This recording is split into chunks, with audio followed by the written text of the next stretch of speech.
Orta məktəblərdə antisanitariya problemi var. Üstəlik uşaqların sağlamlığı qorunmur. Bunu Gənc Liderlər Assosiasiyasının sədri Sabinə Ələkbərova bildirir.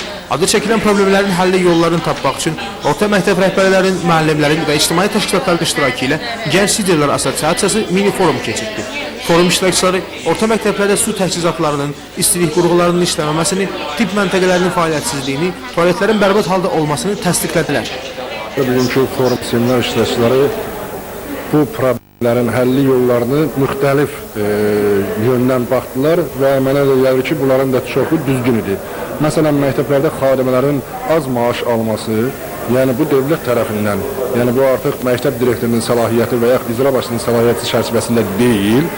Məsələn, onların maaşlarının artırılması, tibb otaqlarının, tibb bacılarının maaşlarının artırılması və tibb otaqlarının dava dərmanlarla təsis edilməsi, bu yenə də həm məktəb rəhbərliyi tərəfindən, həm dövlət orqanları tərəfindən təmin olunmalıdır.